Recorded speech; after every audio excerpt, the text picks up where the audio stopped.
Ya. A todos mis hermanos y hermanas les damos la bienvenida a esta nueva clase, ¿cierto? Del Instituto Bíblico IPECHI.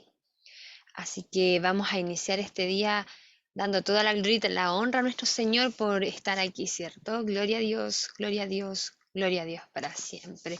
Iniciamos de este modo porque sabemos, ¿cierto?, que todo le pertenece al Señor, que todo es para Él y todo es por Él. Y si cada uno de ustedes está estudiando y quiere aprender, es para glorificarle, para conocer, como dice nuestra pastora Marisol, al amado, ¿cierto? Para saber más de Él, para em, poder disfrutar más del conocimiento de su palabra, del Señor, y también poder hacer partícipe a otros de esta hermosa bendición. Entonces vamos a partir entregando todo esto a nuestro Señor y le vamos a pedir por favor a alguno de nuestros hermanos em, que sea ayudándonos y contribuyéndonos en la bendición. Está nuestro pastor Miguel. ¿Mi pastor Miguel está ahí o no? Sí, sí, aquí estoy. Ya, entonces usted por favor nos puede guiar en este momento con la oración de este día, por favor. Amén.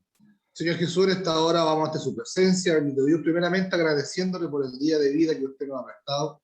Señor Jesús, y en esta hora vamos también pidiendo de que usted tome dominio, Señor Jesús, de la vida de los profesores que en esta tarde nos van a enseñar, nos van a instruir, y también coloque, Señor Jesús, en nosotros la disposición, abra nuestra mente, nuestra inteligencia para poder, Señor Jesús, aprender de su palabra, para Amén. poder cada día, Señor Jesús, adquirir conocimiento y ser mayores, Señor Jesús, portadores de su voz.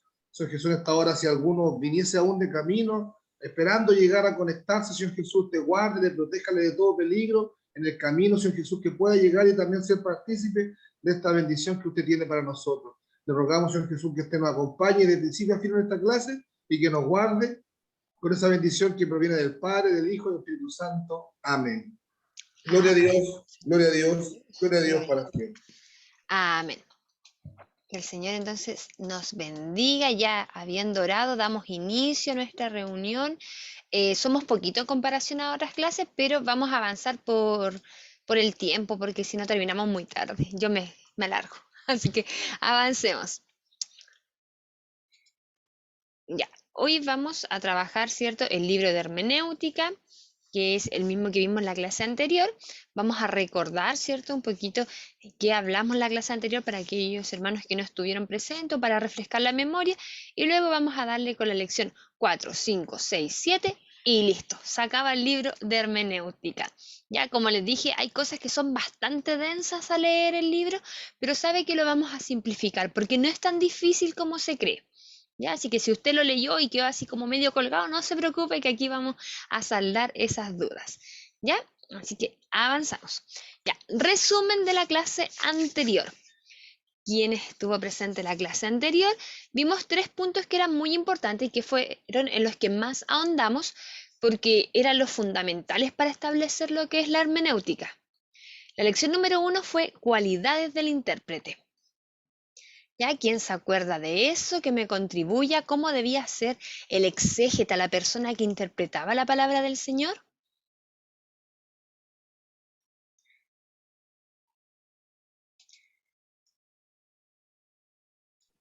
Tiene que tener mente sana.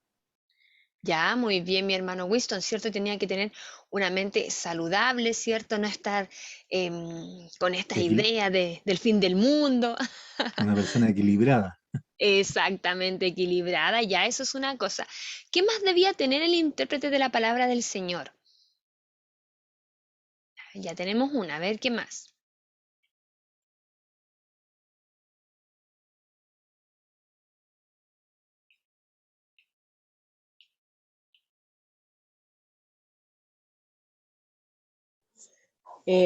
Los gestos de la cara también, interpretar los gestos de la cara cuando uno va a hacer una predicación.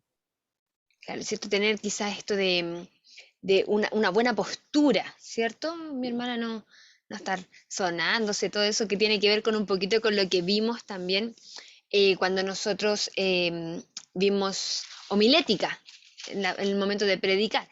Pero más allá de eso, cuando nosotros estamos leyendo la Biblia, ¿cuál tiene que ser nuestra actitud frente a esta? Temor a Jehová. principalmente, estar dentro de la vida del exégeta.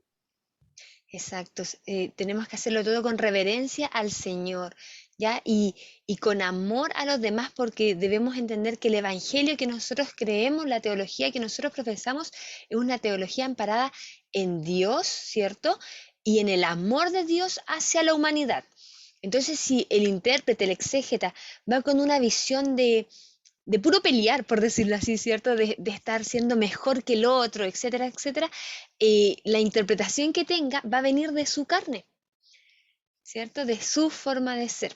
Amén. Así que el Señor nos ayude, porque nosotros dijimos al inicio, la clase anterior, que todos nosotros tenemos un sinfín de creencias, de pensamientos, de una historia personal que nos lleva a interpretar ciertas cosas de la manera que nosotros queremos, pero tenemos que dejar morir eso, ya, para que crezca el Señor en nosotros y nos pueda mostrar a la luz de la palabra lo que Él quería decir. No que lo que nosotros queremos interpretar, ¿ya? Sino que lo que Él quería decir, lo que los autores de la palabra quisieron escribir para ese tiempo y cómo eso hace vida en nosotros hoy en día, ¿ya? Y vimos que teníamos métodos de interpretación, algunos eran bastante equivocados y había uno que era el fundamental, ¿ya? Ese método de interpretación tenía que ver con dos cosas importantes. ¿Alguien se acuerda cuáles eran?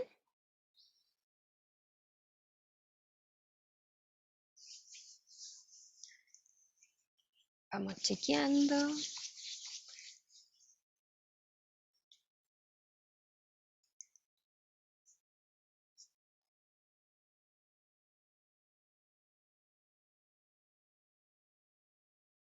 Se llamaba El, gramático histórico.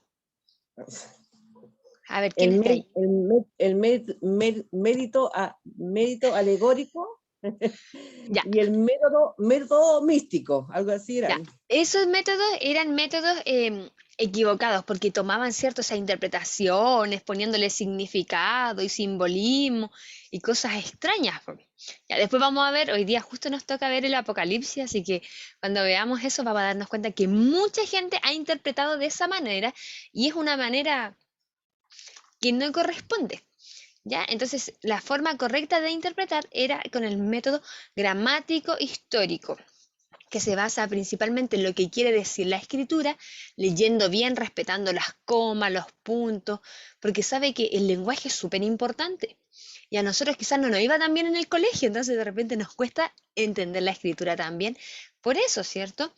O porque hace mucho tiempo que no leíamos, entonces nos cuesta interpretar la escritura porque no respetamos los puntos o las comas. Entonces, que el Señor nos dé no solamente sabiduría, sino también conocimiento en ese ámbito para entender lo que Él quería decir. Respetar una coma, un puntito, entender cuándo es una persona, de quién se está hablando, cuándo es un verbo, va a ser importante. Entonces, la parte gramatical es importante, pero también la parte histórica, ¿ya? El contexto. ¿A quién se escribió eso? ¿Para qué se quiso escribir eso? ¿En qué tiempo se quiso escribir eso? ¿Ya? Una coma hace una gran diferencia en el contexto, es verdad, sí.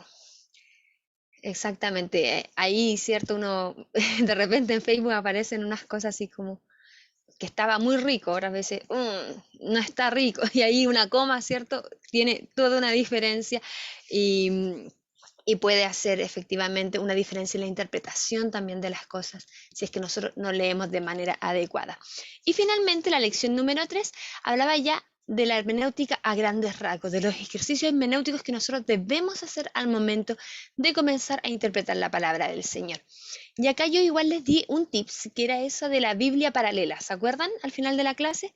Que pudieran ahí buscar, ¿cierto?, qué quería decir en el griego, porque nosotros no sabemos griego, po. Entonces no vamos a poder decir, esta palabra viene de tal raíz etimológica. No, tenemos que ir a diferentes fuentes y buscar, ¿cierto?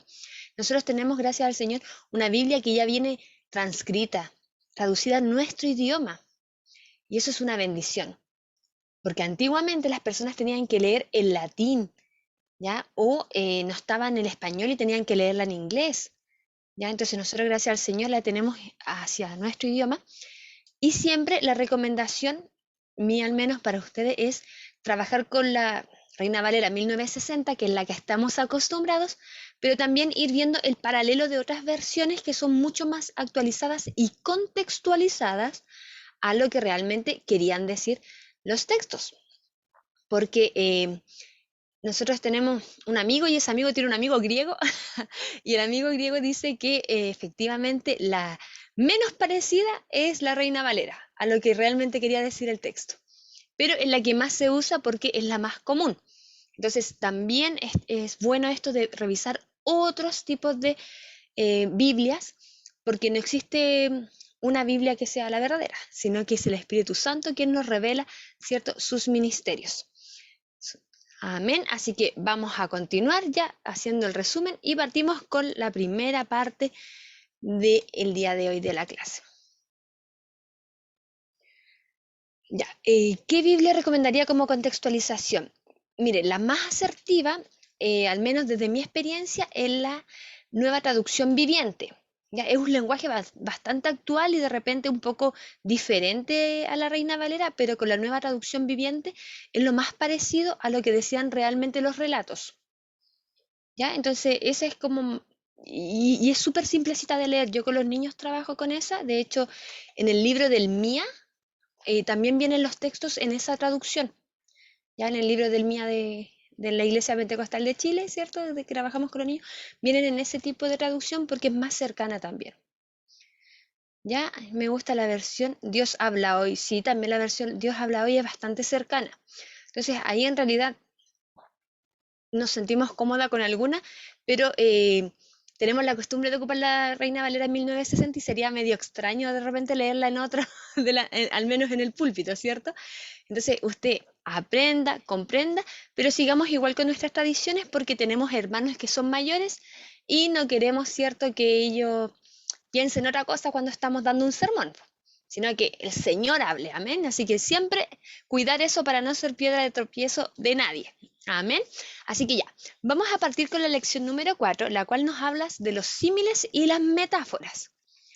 Ya antes de interpretar y de entender lo que era un símil y una metáfora, les voy a contar que nosotros en el día a día utilizamos dos tipos de lenguaje. Uno es un lenguaje literal.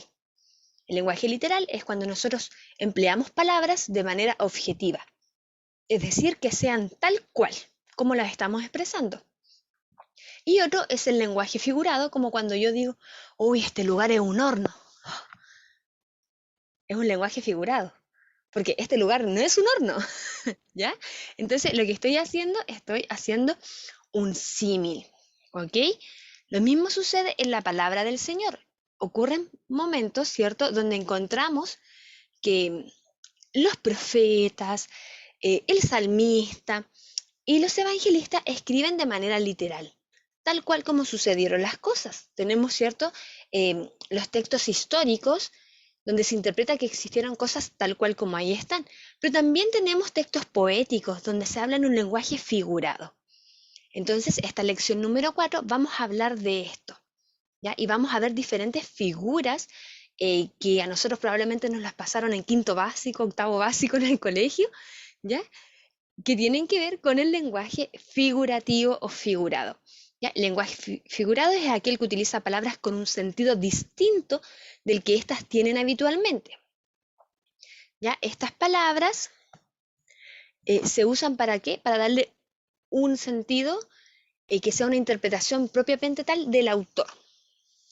¿Ya? Puede ser en un sentido de alguna semejanza real o lo que quiere decir. Por ejemplo, cuando yo digo que mi hermana tiene un cabello de oro, no es que ella tenga un cabello de oro, del metal, sino que tiene un cabello rubio, por ejemplo.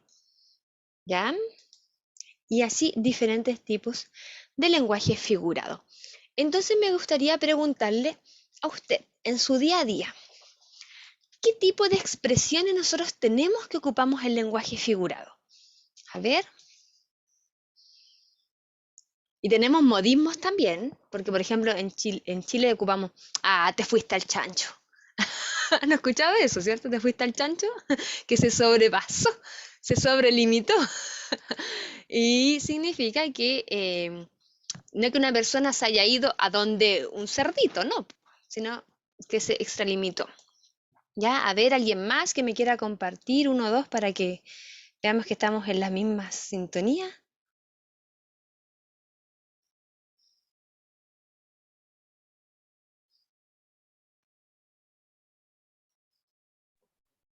El dicho, bueno, buenas noches, hermano, primero que nada, bendiciones. Cuando dicen ojos de lucero, Ya, ojo de o, crucero, es como cuando la gente tiene los ojitos claritos, ¿no? ujú, o ojos de aceituna, cuando los tiene oscuros. Sí. Ya, muy bien. O, ¿Alguien más? David, Te fuiste, te vas a la punta del cerro. ya te No es fuiste, decir que se vaya a ver. que se vaya lejos, ¿cierto? Ya ándate a la punta del cerro, ¿alguien más?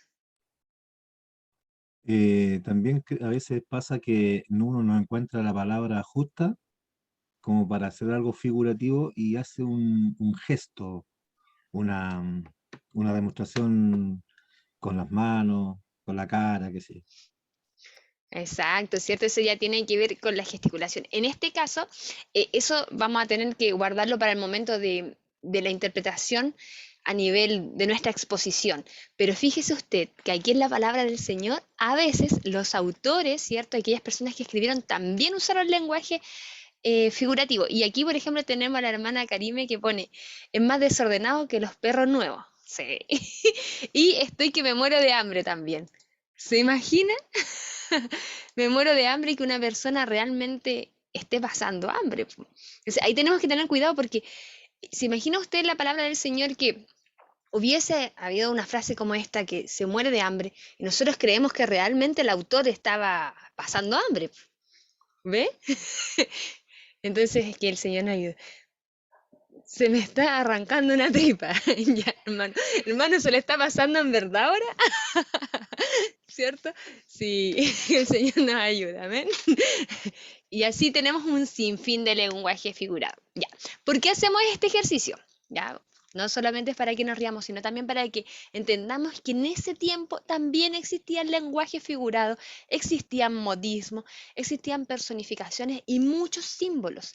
Y en la palabra del Señor hay mucho de esto y que a veces nosotros no lo entendemos, pero cuando le damos esta validez que puede ser lenguaje figurado, entonces ahí como que se nos cae la teja. Ah, a propósito. ¿Ya? Entonces, avancemos. Ya. La primera parte que nos habla el libro nos habla de dos fundamentalmente, los símil y las metáforas, ¿ya? Los símil son las típicas comparaciones que a nosotros nos enseñaron en el colegio. La comparación se interpreta por sí sola. Por ejemplo, aquí tenemos en Isaías, porque como desciende de los cielos la lluvia y la nieve y no vuelve allá, sino que harta la tierra y la hace germinar y producir y da simiente al que siembra y pan al que come, así será mi palabra que sale de mi boca. No volverá a mi vacía, antes hará lo que yo quiero y será prosperada en aquello para que la envíe. ¿Ya? Tenemos, ¿cierto? Una comparación. ¿Ya? Así como desciende, ¿cierto? La lluvia, la nieve, así será la palabra del Señor. Entonces los símiles son comparaciones. Pero no solamente lo vamos a encontrar con la palabra como, ¿ya? A veces también lo vamos a encontrar solamente como imágenes que intensifican el pensamiento principal.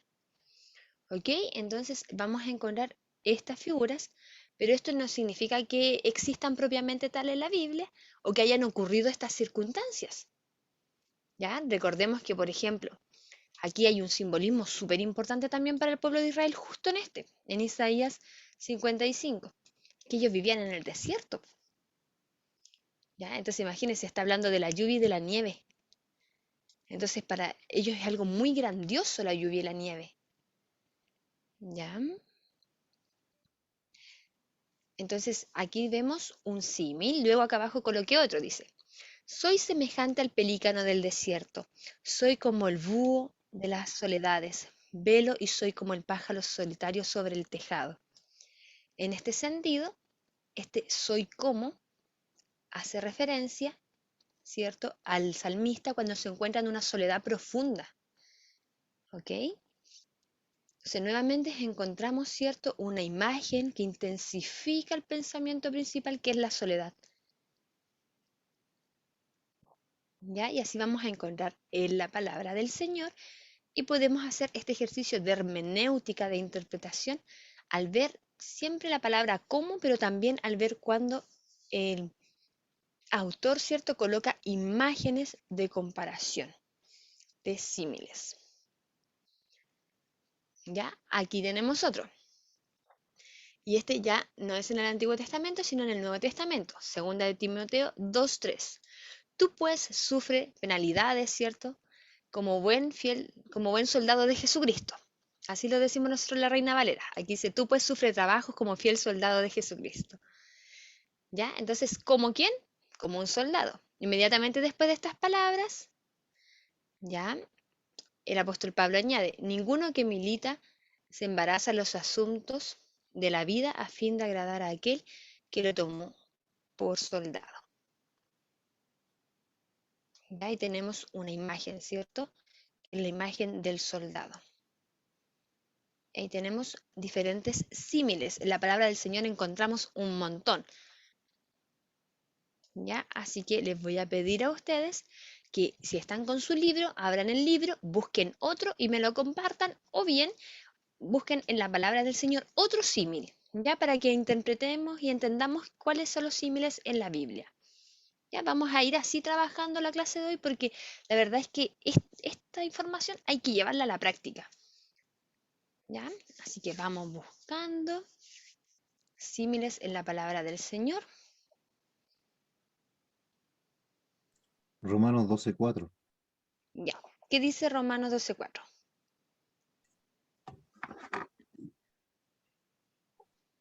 Dice,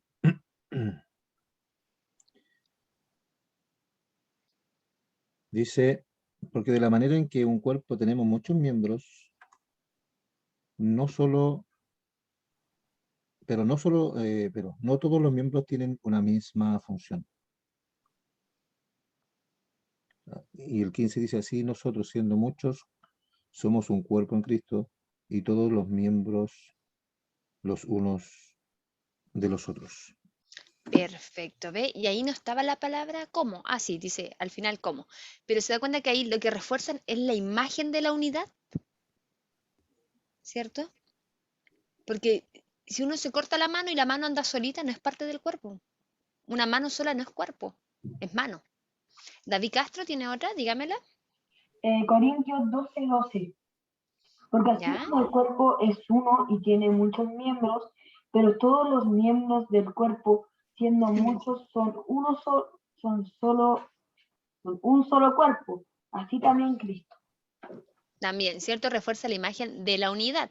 Y vemos, ¿cierto?, que existen muchas de estas imágenes que el apóstol Pablo es recurrente en ellas y aquí me pusieron Mateo 28:3. Su aspecto era como un relámpago y su vestido blanco como la nieve. Ya, perfecto. ¿Alguien más quiere compartir algún símil? Mateo 7, del 15 al 20, que dice, guardaos de los falsos profetas que vienen a vosotros con vestidos de ovejas, más de dentro son lobos rapaces. Amén. Eso es importante, que el Señor nos ayude, ¿cierto? Porque ahí también nos da esta imagen del pastoreo propia de Israel. Sabe que la ciudad de David, la ciudad de Belén, es una ciudad, ¿cierto?, donde nació nuestro Señor Jesucristo, un pueblito, pero también eran especialistas y hasta el día de hoy son especialistas en rebaños, en ovejas. Entonces, para ellos la oveja era algo súper importante también, y porque tiene que ver con el sacrificio, entonces el simbolismo de alguien que se viene a comer la oveja, a destruir la oveja, es algo importante también. Entonces, tenemos esta tremenda comparación, pero también tenemos un simbolismo que es clave para ellos como hebreos. ¿Ya? No vamos a ocupar judíos porque aquí estamos hablando de gente ya convertida, ya como hebreos. Amén. Entonces, ahora, ya que hemos buscado algunos símiles, vamos a irnos a las metáforas. ¿Ya? Ya. Aquí la metáfora, a diferencia del símil, no es una comparación, sino que es una atribución de una característica. ¿Ya? Por ejemplo, en este caso, que es el Salmo 51:7, el salmista dice, purifícame con hisopo y seré limpio, perdón. ¿Por qué purifícame con hisopo? Porque aquí de lo que estaba hablando era de la ceremonia. Hace la imagen, ¿cierto? Levanta esta costumbre que ellos tenían, esta tradición de su ceremonia, de su culto, de la forma de la purificación. ¿Ya? Entonces hace alusión a una imagen profunda con un sentido importante para ellos y por eso dice, purifícame con hisopo y seré limpio. No significa que venga el Señor a limpiarlo con un hisopo, no, ¿ya? Sino que a la reverencia que su corazón sentía en ese momento. ¿Ya? Aquí también dice que es una alusión a la ceremonia de dar por limpio al leproso, que encontramos en Levítico 14:67 y su casa. Recuerden que tenían que sacar fuera a los leprosos, ¿cierto? Y esperar que ellos sanaran y después podían ingresar nuevamente a la ciudad. ¿Ya? También las personas que eran contaminadas cuando habían tocado un cadáver, ellas también tenían que ser purificadas con hisopo. ¿Ya? Aquí tenemos otro más, dice, limpiad la vieja levadura para que seáis nueva masa, como lo sois sin levadura, porque nuestra Pascua, que es Cristo, fue sacrificada por nosotros. Aquí hay otra imagen que también tiene que ver con las costumbres ceremoniales, ya con los ritos ceremoniales. ¿Por qué? Porque ellos, ¿qué tenían que hacer? Eliminar todo tipo de levadura, ¿cierto? Para la ceremonia de la Pascua. Y luego levanta también esta metáfora de que nuestra nueva Pascua es Cristo. Amén. Y luego dice, así que hagamos fiesta, no en la vieja levadura ni en la malicia y de maldad, sino en ácimos de sinceridad y de verdad. En Colosenses, ¿cierto? Ahí tenemos, perdón, en Corintios. Tenemos cómo Pablo levanta esta figura que tiene que ver nuevamente con un atributo de los cultos, ¿cierto? De la adoración que ellos hacían y de sus rituales de limpieza. ¿Ya? Entonces vamos a buscar metáforas también en la palabra del Señor, que son alusiones, ¿ya? Como por ejemplo, lámpara es a mis pies tu palabra y lumbrera a mi camino. Todos hemos dicho ese texto, ¿cierto? Señor, lámpara es a mis pies tu palabra. Y vemos que es una metáfora, porque la Biblia no es una lámpara. Entonces, es una metáfora donde le atribuimos este significado de lo que es una lámpara. Porque ¿qué hace? Guía, ilumina el camino, ¿cierto? Da dirección. Entonces, siempre que nos encontremos con este tipo de situaciones de lenguaje figurativo, lo que vamos a hacer es preguntarnos, por ejemplo acá, que quizá era más difícil este del hisopo. ¿Qué es el hisopo para el pueblo de Israel? ¿Qué significaba esto? ¿Qué costumbre es esta? Y al hacer la exégesis nos hubiésemos encontrado con estos tipos de ceremonias que existían. ¿Ya? ¿O por qué habla de la levadura? Porque igual hay una palabra que cuando el Señor dice un poco de levadura leuda toda la masa. ¿Cierto?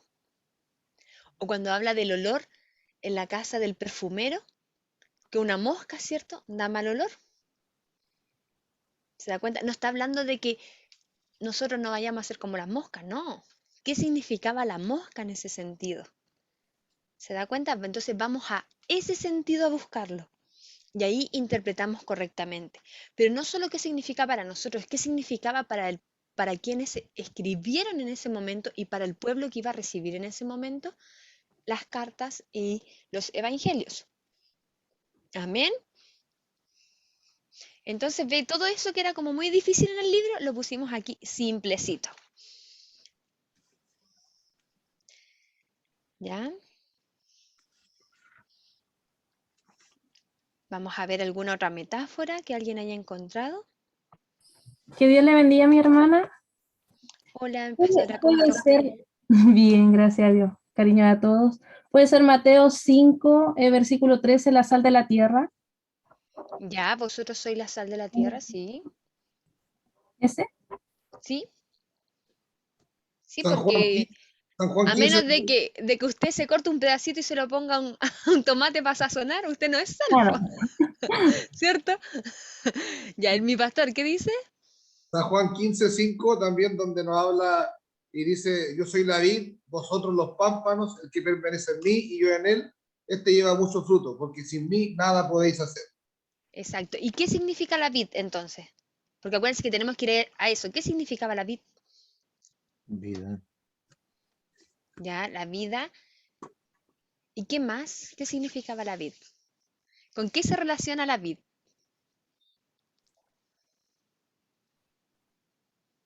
Con la uva.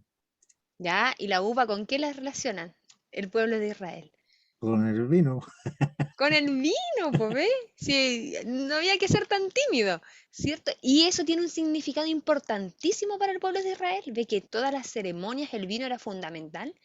El vino no es como para nosotros que nosotros decimos, uy, el vino. No, para ellos el vino era algo tan importante porque era dado por el Señor.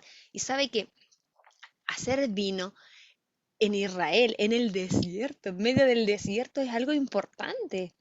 Si aquí nosotros tenemos buena cosecha porque estamos en Chile, pero ellos están en el desierto.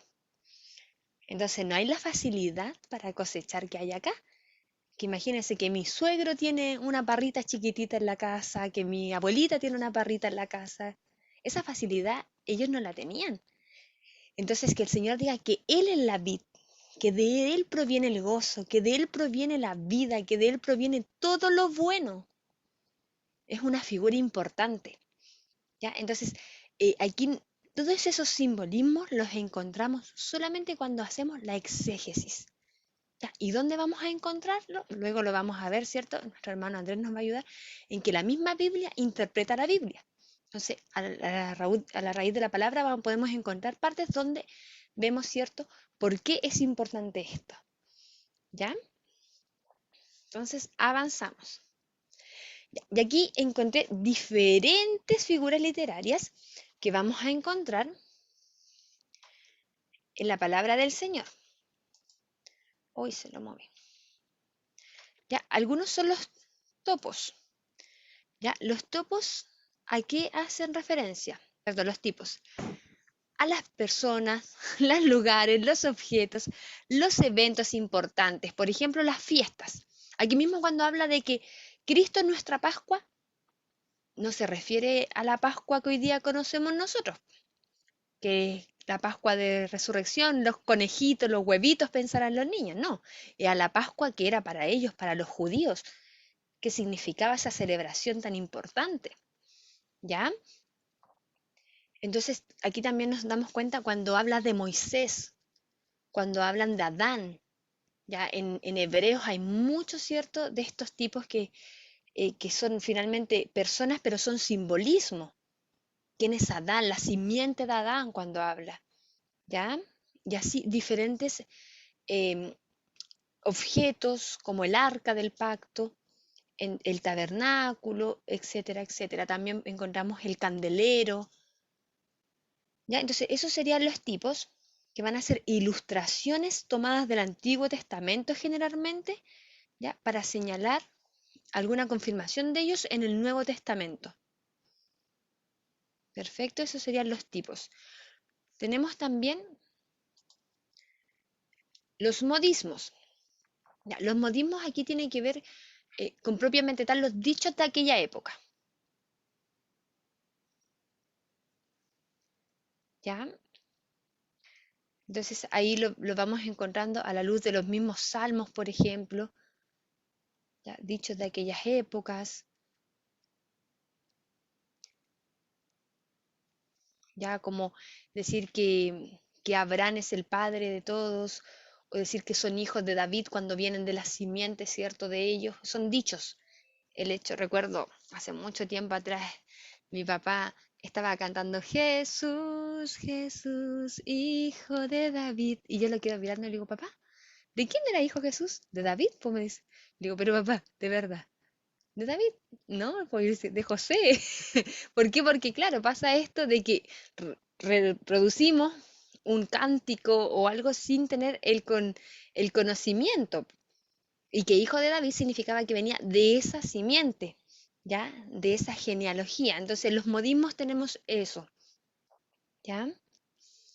Los tipos ya lo explicamos. Los símbolos. Ya, aquí ya lo expliqué un poquito antes, que los símbolos son generalmente cuando algo visible representa algo invisible. Un símbolo muy importante y que es trascendental es en el bautismo de Jesús. ¿Qué pasa cuando se bautiza Jesús? Desciende una paloma. Desciende una paloma. Entonces, algo visible representa algo invisible, ¿cierto? ¿Y qué es lo invisible? El Espíritu Santo. El Espíritu Santo, ¿cierto? La presencia de Dios mismo. O cuando, por ejemplo, tenemos la columna de fuego. ¿Qué significaba la columna de fuego? El Espíritu de Dios. El Espíritu de Dios, ¿cierto? Guiando a su pueblo, acompañando a su pueblo. El fuego es también un simbolismo del Espíritu, ¿cierto? El agua también es un simbolismo de la vida en la presencia del Me Señor. lo Y así tomaron, se lo llevaron para allá. encontramos varios simbolismos. Amén. Entonces, ¿qué otras cosas más? Por ejemplo, yo descubrí hace poquito la vara de almendra, ¿ya? Cómo la flor del almendro significa, ¿cierto? Que el Señor responda a su tiempo. Y es un simbolismo hermosísimo, porque cuando yo lo leí quedé fantástica, agradecida del Señor, porque fíjese usted que la vara de almendra es el primer árbol en florecer, el almendro. Y entonces ahí se cumple la palabra cuando dice, ¿cierto? Mirad los almendros, ¿cierto? Cómo florecen. O cuando el Señor le habla a su pueblo, ¿cierto? Y brota la vara de Aarón, y brotan las varas, ¿cierto? De las diferentes tribus. Amén. Entonces ahí vamos encontrando que este mismo simbolismo tiene su respuesta en la palabra, en Ezequiel, cuando el Señor le pregunta al profeta, ¿qué ves ahí? Y él le dice una vara de almendro florecido, y entonces el Señor le responde, soy yo quien responde a su tiempo, que estoy respondiendo, amén, a mi pueblo. Así que así encontramos diferentes simbolismos en la palabra del Señor.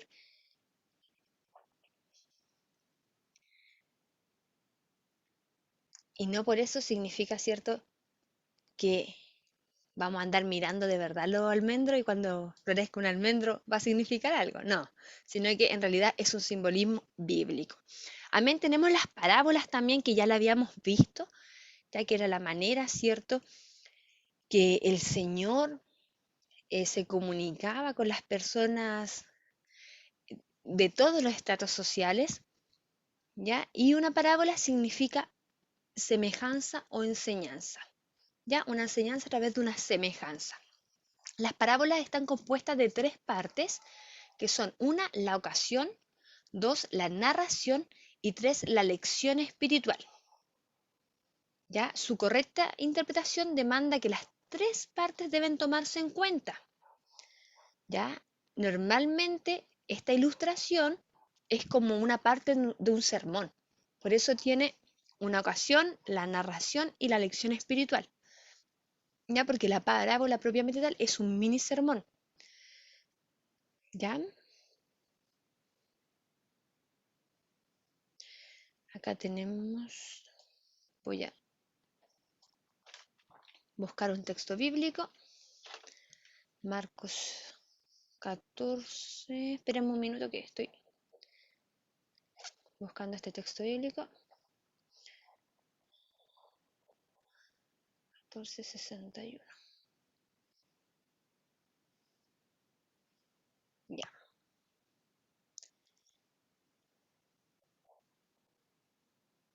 Ya dice, pero él callaba y nada respondía. El sumo sacerdote le volvió a preguntar, ¿eres tú el Cristo, el Hijo del bendito? Jesús le respondió, yo soy.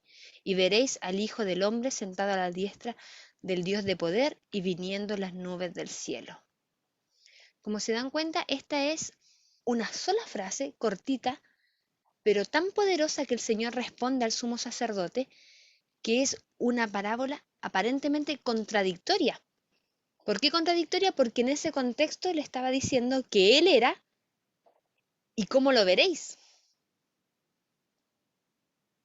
¿Ya? Entonces, para los oyentes de ese tiempo, el ser hijo de Dios se contradecía con el hecho de ser el hijo del hombre, ser el hijo de una persona, de carne. ¿Se da cuenta? Entonces, cuando él responde esto, entonces le da vida a todo el contexto de ese tiempo, ¿ya? A todo el contexto de lo que ellos habían interpretado que sería el hijo del bendito. Amén. Entonces, así también las parábolas pueden ser muy extensas, como las que ya conocemos, que probablemente usted conozca muchas, yo también, pero también existen estas situaciones que son muy cortitas, que también son parábolas. ¿Por qué? Porque tienen una narración y una lección espiritual. Y se dan en una ocasión propiamente tal. Ya la ocasión siempre va a ser fundamental para el contexto. Luego encontramos las alegorías. Las alegorías son las imágenes representativas. ¿Ya? Muchas de las metáforas que nosotros hablamos y encontramos en la Biblia son alegorías, ¿ya? Porque son imágenes representativas. Encontramos fábulas también, que es donde existe una moraleja, ¿cierto? Y existen esto de darle vida o personificación a seres inanimados, por ejemplo, a través de la personificación, que se le atribuyen, ¿cierto?, a seres inanimados, ¿cierto? Como dije, las plantas o cosas así. Tengo en Isaías 55:12 que dice, el profeta dice, los montes y los collados levantarán canción. Amén. Cuando dice eso, ¿cierto? No se refiere a que los montes y los collados van a estar cantando, sino que toda la tierra se postra ante la magnificencia del Señor. Los proverbios ya los conocemos, las poesías generalmente, los salmos, ¿cierto? Son cánticos poéticos, ¿ya? Y las profecías propiamente tal son aquellas partes que tienen que ver con la exhortación, pero también con el ha de venir. Encontramos también dentro de la parte profética los ayes en la palabra del Señor, ¿ya? Que son esas cosas que no debemos hacer. Hay de los que, ¿cierto? Hay de esto también. Entonces, los hay son las cosas que nosotros debemos cuidarnos y no hacerlas, ¿ya? Así como encontramos las bienaventuranzas, ¿cierto? Que también son parte profética, encontramos los ayes. Entonces, ¿por qué les muestro todo esto, mis hermanos? Para que usted entienda que la Biblia no es literal, ¿ya? Y que hay mucha gente que la toma literal.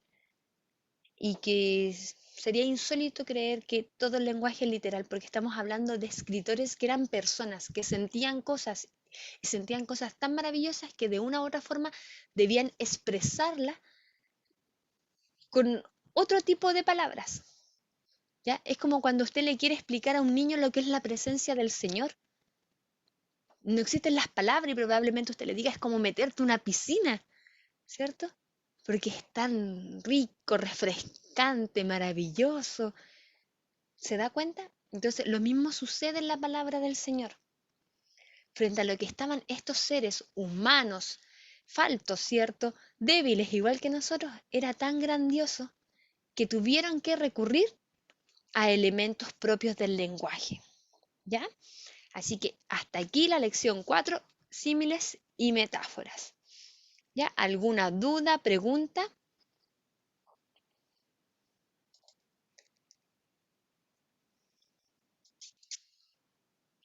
No. Avanzamos entonces. Ya.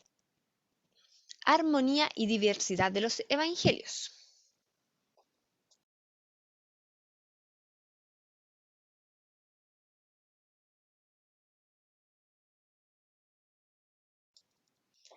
Ya. ¿A qué nos referimos cuando hablamos de armonía? ¿Alguien sabe a qué nos referimos cuando hablamos de armonía? Tener un buen ambiente. Ya, y cuando hablamos de armonía de los evangelios. Que hablen el mismo idioma o el mismo contexto. Perfecto, tiene que ver con esto. ¿Cuántas veces nos ha pasado que encontramos un relato en Juan, pero el mismo relato no está en Lucas, no está en Mateo? Y decimos, ¿por qué no están los demás? O encontramos, por ejemplo, el llamamiento de Pedro. El otro día un hermano predicó de eso. Y decía, bueno, en un libro dice esto y en el otro dice este otro. No sabemos en realidad cuál de los, de los dos fue el real llamamiento. Y encontramos ahí entonces que hay diversidad y que también hay armonía. Hay cosas que son prácticamente idénticas, como lo podemos encontrar en el Sermón del Monte, ¿ya? Que se narra prácticamente igual en los evangelios, como hay cosas que no aparecen en los otros evangelios, como por ejemplo la visita, ¿cierto?, de María Elizabeth, o que un ángel promete el nacimiento de Jesús. El único que nos narra esta historia, ¿cierto?, de un Jesús que viene anunciado por un ángel, es Lucas, ¿ya? ¿Qué más encontramos en las armonías y diversidad de los evangelios? Nos vamos a encontrar entonces con que hay partes que no aparecen en los otros evangelios. Nos vamos a encontrar con que no necesariamente los relatos tienen un orden cronológico, porque se cree que los evangelios no fueron para contarnos una historia de cómo sucedieron las cosas, sino para responder a la necesidad que existía en ese momento de una iglesia que estaba siendo perseguida, ¿ya? De reforzar la fe de aquellos ciertos teófilos, como dice por ahí. Entonces, la armonía y la diversidad del Evangelio no responde a una necesidad de escribir un relato de principio a fin, de hacer una línea del tiempo. Y aquí el hermano Winston puso que armonía era equilibrio, proporción, correspondencia adecuada entre las diferencias de cosas de un conjunto. Perfecto. Tal cual, ¿cierto? Entonces la armonía va a ser la organización. Cada vez que usted escuche la palabra armonía de los evangelios, se refiere a esto. A cómo están armonizados, cómo están, si son correspondientes el uno con el otro. ¿Ya? Entonces, lo primero que debemos darnos cuenta es que todos los evangelios responden al hecho de que ocurren cosas fabulosas, fantásticas y milagrosas. ¿Ya? Si es que no fuera así, nuestra religión propiamente tal estaría basada sobre una falsedad, que es lo primero que nos dice el libro en este sentido.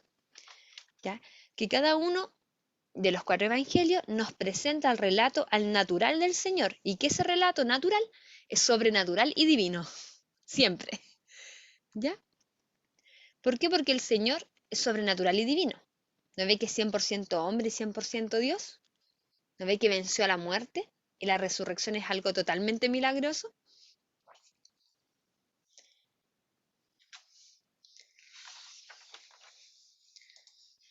¿Ya? Entonces, ¿qué vamos a encontrar acá?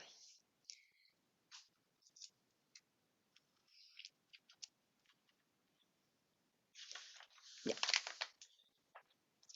Vamos a ver, entonces, como les dije, que no existe un orden cronológico y aquí pusimos, ¿cierto?, hasta el acontecimiento número 16 nomás, pero voy a presentarles después em, un documento que tengo donde aparecen cerca de 200 acontecimientos, ¿ya?, que ocurren en los evangelios, si es que lo ordenáramos de forma cronológica, ya porque los diferentes investigadores han querido ordenarlos, ya qué pasó primero, qué pasó después, cuál sería lo más lógico. Pero sabe que más allá de eso, no debemos detenernos en la diversidad, es decir, en aquellas cosas que no concuerdan, sino más bien ver qué significaba para ese momento que se haya escrito aquello. Y cómo eso hoy hace vida en nosotros, cómo eso hoy nos enseña, ¿ya? Porque imagínense que si nos detuviéramos en las diferencias que existen. Por ejemplo, aquí tengo, Juan el Bautista prepara el camino para Jesús. Me gustaría que un hermano pudiera leer Mateo 3 del 1 al 12, otro hermano Marcos del 1 al 8 y otro hermano Lucas del 1 al 18. Ya, son larguitos, así que ahí por favor si nos pueden buscar eso. 3 del 1 al 12, Ya, Mateo 3 del 1 al 12. Mateo. En Ujú. aquellos días vino Juan el Bautista predicando en el desierto de Judea y diciendo, arrepentíos porque el reino de los cielos se ha acercado. Pues este es aquel quien habló el profeta Isaías, cuando dijo, voz que clama en el desierto, preparad el camino del Señor, enderezad sus sendas. Y Juan estaba vestido de pelo de camello y tenía un cinto de cuero alrededor de sus lomos, y su comida era langostas y miel silvestre. Y salía a él Jerusalén y toda Judea y toda la provincia de alrededor del Jordán, y eran bautizados por él en el Jordán, confesando sus pecados. Al ver él que muchos de los fariseos y de los saduceos venían a su bautismo, les decía: generación de víboras, ¿quién nos enseñó a huir de la ira venidera? Haced pues frutos dignos de arrepentimiento. Y no penséis decir dentro de vosotros mismos: a Abraham tenemos por padre, porque yo os digo que Dios puede levantar hijos a Abraham aún de estas piedras. Y ya también, y ya también el hacha está puesta a la raíz de los árboles. Por tanto, todo árbol que no da buen fruto es cortado y echado en el fuego.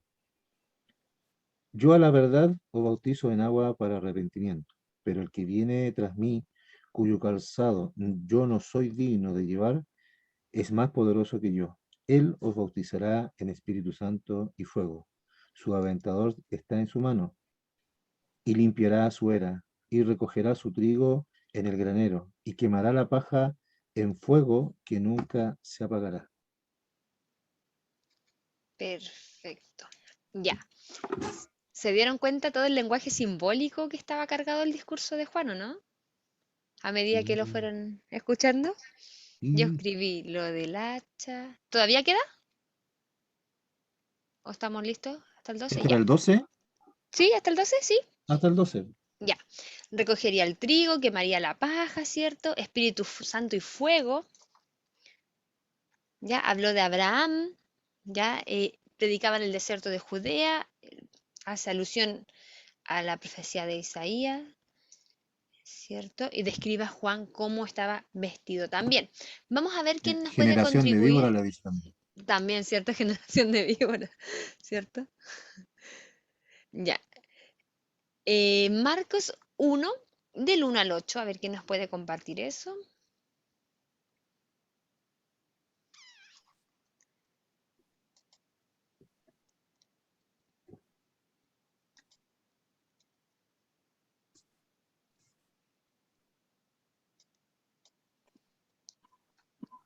Amén.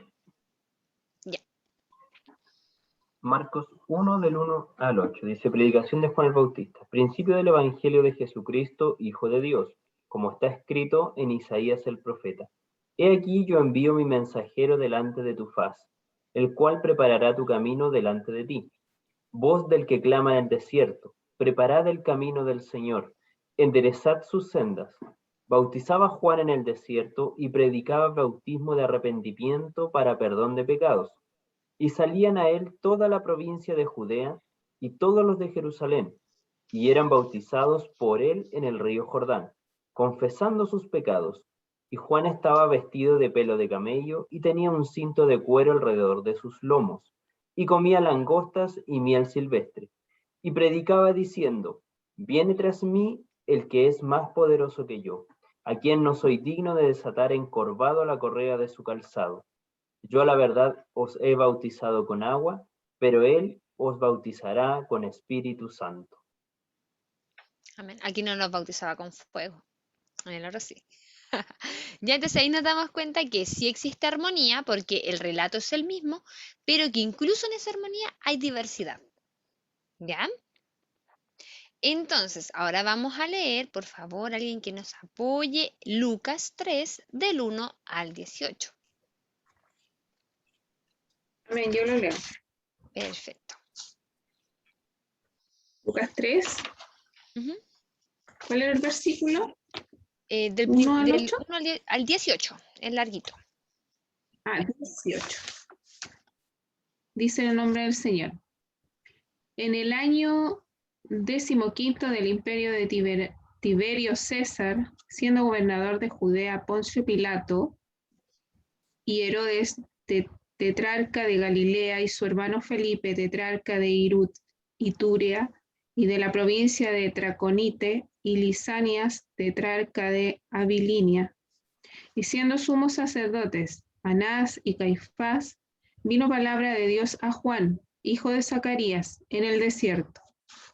Y él fue por toda la región contigua al Jordán, predicando el bautismo del arrepentimiento para perdón de pecado, como está escrito en el libro de las palabras del profeta Isaías, que dice: voz del que clama en el desierto, preparad el camino del Señor, enderezad sus sendas. Todo valle se rellenará y se bajará todo monte y collado. Los caminos torcidos serán enderezados y los caminos ásperos allanados. Y verá toda carne la salvación de Dios. Y decía a las multitudes que salía para ser bautizadas por él: oh generación de víboras, ¿quién os enseñó a huir de la ira venidera? Haced pues frutos dignos de arrepentimiento, y no comencéis a decir dentro de vosotros mismos: tenemos a Abraham por padre, porque os digo que Dios puede levantar hijos a Abraham aún de estas piedras. Y ya también el hacha está puesta a la raíz de los árboles. Por tanto, todo árbol que no da buen fruto se corta y se echa en el fuego. Y la gente le preguntaba diciendo entonces: ¿qué haremos? Y respondiendo les dijo: el que tiene 2 túnicas, dé al que no tiene, y el que tiene que comer, haga lo mismo. Vinieron también unos publicanos para ser bautizados y le dijeron: Maestro, ¿qué haremos? Él les dijo: no exijáis más de lo que os está ordenado. También le preguntaron unos soldados diciendo: ¿y nosotros qué haremos? Y él les dijo: no hagáis extorsión a nadie, ni calumniéis, y contentaos con vuestro salario. Como el pueblo estaba en expectativa, preguntándose todos en sus corazones si acaso Juan sería el Cristo. Respondió Juan diciendo a todos: yo a la verdad os bautizo en agua, pero viene uno más poderoso que yo, de quien no soy digno de desatar la correa de su calzado. Él os bautizará en Espíritu Santo y fuego. Su aventador está en su mano y limpiará su era, y recogerá el trigo en su granero, y quemará la paja en fuego que nunca se apagará. Con estas y otras muchas exhortaciones anunciaba las buenas nuevas al pueblo. Amén.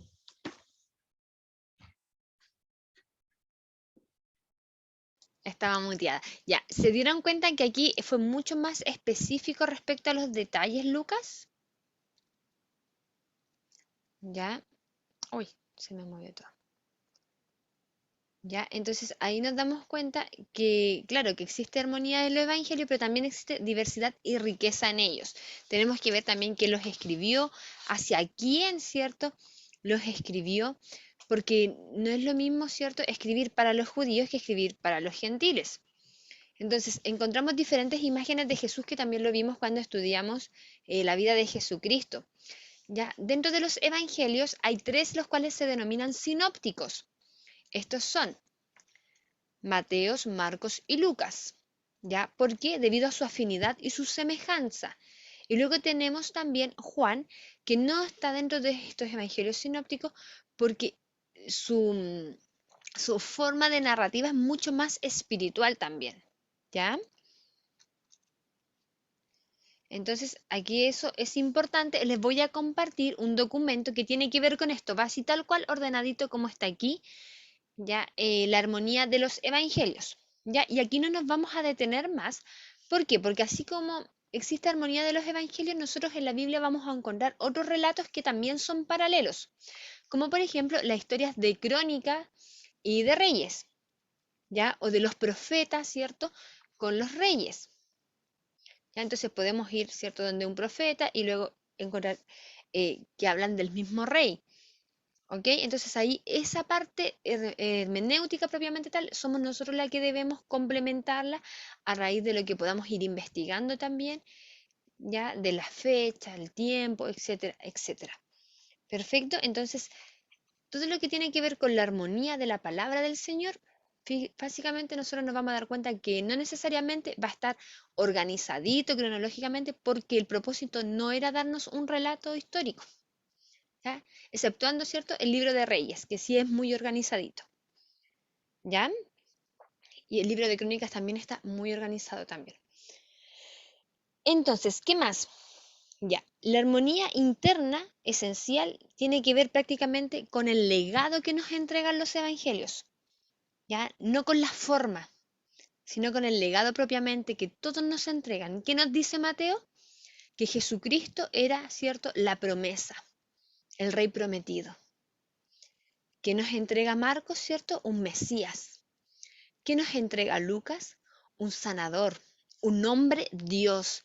¿Y qué nos entrega Juan? Una restauración completa. ¿Ya? Entonces, básicamente, lo que vemos en cada uno de ellos también refleja la necesidad por la cual escriben ellos. ¿Ya? Recordemos que incluso si es que quisiéramos ir al detalle de quién escribió esto, no podríamos saber si efectivamente fue Mateo, fue Lucas, fue Juan. No hay forma de saberlo, porque recordemos que la tradición de ese tiempo era más bien oral, de predicar, de contar esto, de anunciar. Recordemos cuando vamos a los hechos, ¿cierto? Vemos cómo era el mensaje de Esteban. No dice que Esteban estaba escribiendo, no, sino que Esteban iba y predicaba a viva voz, cómo predicaba Juan, cómo predicaba Pedro. Entonces puede ser que esto ni siquiera lo hayan escrito las personas de las cuales nosotros decimos evangelios según Mateo, sino que hayan sido sus discípulos quienes los escribieron, ¿ya? O las iglesias que ellos fundaron, ¿ok? Entonces, ¿qué más implicancia podríamos darle a estas variaciones? Bueno, aquí yo quiero decirles algo que es algo bueno, positivo, porque hace tiempo atrás, creo que lo dijimos cuando estábamos estudiando la vida de Jesucristo, un caballero empezó a estudiar esto, él era escéptico, era una persona que no creía en Dios, y comienza a estudiar los evangelios para refutar el cristianismo, porque ya tanto fanatismo, ¿cómo es posible, cierto? Y esta persona estudia a la luz de los evangelios los diferentes acontecimientos. Hace algo muy similar a lo que nosotros estamos haciendo ahora, ¿cierto? Revisar la armonía y la diversidad de ellos. Y él es una persona especialista en narrativa de peritaje forense. ¿Ya? A esto no se refiere que trabajan con muertos, no, el peritaje judicial forense que se tiene que hacer esta investigación respecto al relato de la persona para ver si es real o no es real. ¿Ya? Se llama Lee Strobel la persona, y él escribió un libro que se llama El caso de Cristo, ya que es un libro que yo siempre recomiendo mucho porque finalmente lo que esta persona, parte siendo una persona agnóstica, ¿cierto?, escéptica, termina siendo un creyente, convirtiéndose. ¿Por qué? Porque no solamente lleva a juicio todo lo que le ocurre al Señor en este tiempo, sino también al mirar, ¿cierto?, la armonía de los evangelios, la diversidad de los evangelios, entonces se da cuenta que esto no fue planificado, que no fue que lo escribieron para que nosotros continuáramos una religión, sino que responde a una necesidad espiritual de las personas de ese tiempo. Y claro, la palabra del Señor es viva y eficaz y hoy día esto sigue haciendo vida en nosotros, ¿ya? Pero también él se pudo dar cuenta a partir de su especialidad, ¿cierto?, que era ser perito forense en el ámbito de la narración, que esto era real, que estos escritos, ¿cierto?, eran como cuando cada uno cuenta una historia. Uno cuenta con más detalles, otro con menos detalles, uno está pendiente de la ropa que la persona tenía, el otro de los gestos que la persona tenía, etcétera, etcétera. Asimismo ocurrió en estos momentos y entonces por eso existe una diversidad en los evangelios. De ninguna manera, como les dije anteriormente, tiene que ser un motivo para que nosotros pongamos en discusión la realidad de la palabra del Señor, sino por el contrario, si aparece, bien, si no aparece, no importa. Por ejemplo, aquí nos damos cuenta que Marco no tiene ninguno de estos acontecimientos, ¿ya? Porque Marco no estaba preocupado de eso, ¿ok? Entonces, eso básicamente es armonía y diversidad de los evangelios. Amén. Y también en la palabra del Señor vamos a encontrar lo que se le denominan textos que son paralelos, ¿ya? O lecturas que son paralelas. Y ahora le voy a pedir ayuda a mi hermano Ignacio con la lección número 6. Amén.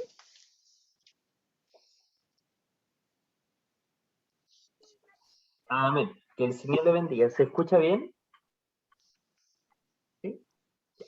Entonces, pasamos a la nueva lección o a la próxima. La Biblia interpreta a la Biblia. Ya ese es como el título que tiene. Y lo primero, cuando analizamos esto de la Biblia interpreta a la Biblia, ¿qué es lo primero que se nos viene a la mente? Si bien aquí ya hay unos puntitos, pero designar o descifrar qué es lo que nos viene a nosotros cuando dice la Biblia interpreta a la Biblia. ¿Qué se les viene a ustedes a la mente? Otro libro. Un libro que interpreta los libros, ya. Mi pastor Miguel ahí ve.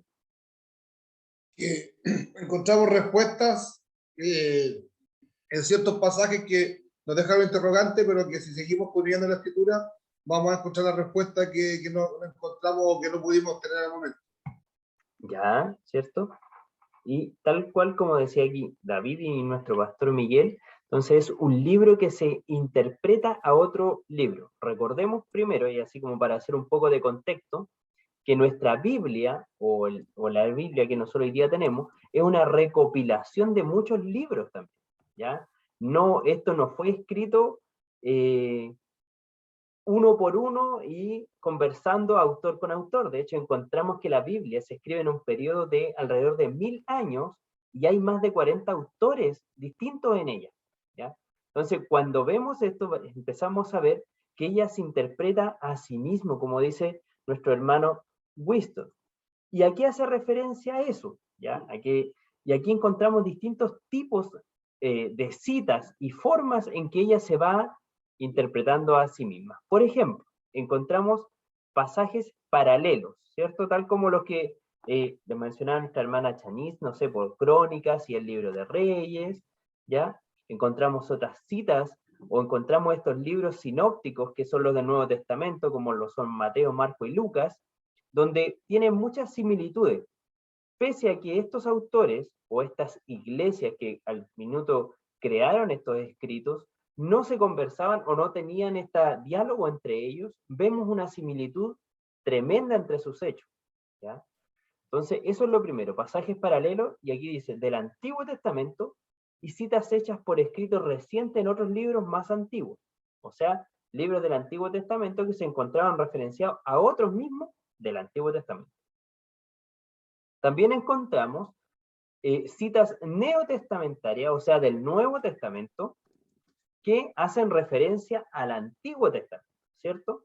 De hecho, gran parte de esto, por ejemplo, de esa revisión, es la que hace Juan en su libro, porque se denomina que el Evangelio según San Juan es un evangelio que fue principalmente dado hacia el pueblo judío, ¿cierto? Para que creyera que Jesús era el Señor. Entonces, ¿qué es lo que hace Juan finalmente? Empieza a recopilar ciertas citas bíblicas del Antiguo Testamento, de los escritos antiguos, como para decir, esto lo cumple nuestro Señor Jesucristo. Esto también se cumple. Cuando habla de la profecía, por ejemplo, de Jonás, de la boca del pez, entonces cuando nuestro Señor muere, ¿cierto? Baja durante 3 días y después resucita. Y hace esta aseveración, por ejemplo, lo de Jonás. Muestra, por ejemplo, esta cita maravillosa de Isaías, ¿cierto? Cuando dice, y los rollos son abiertos, y hoy día, dice nuestro Señor Jesucristo, es abierta esto a ustedes. Entonces nos vamos dando cuenta cómo esta referencia al Antiguo Testamento, primero que todo, le dan una veracidad al texto. ¿Qué significa eso? Que los escritos del Nuevo Testamento no estaban tampoco escribiendo lo que querían, sino que asumían un trabajo que ya se venía realizando. Y más bien, también, se viene haciendo que el Espíritu Santo de Dios es el que lleva este hilo conductor por estos 1000 años de escritura que vamos a encontrar. También tenemos citas en el Nuevo Testamento que también se citan dentro del mismo Nuevo Testamento. Y esto es muy importante, considerando que los escritores no siempre estaban al unísono unos con otros, sino que estaban en distintos lugares, en distintos tiempos, ¿ya? Porque muchos de los escritos, de hecho, muchos de los libros del Nuevo Testamento se empezaron a escribir después del 65, ¿ya? Del año 65 después de Cristo.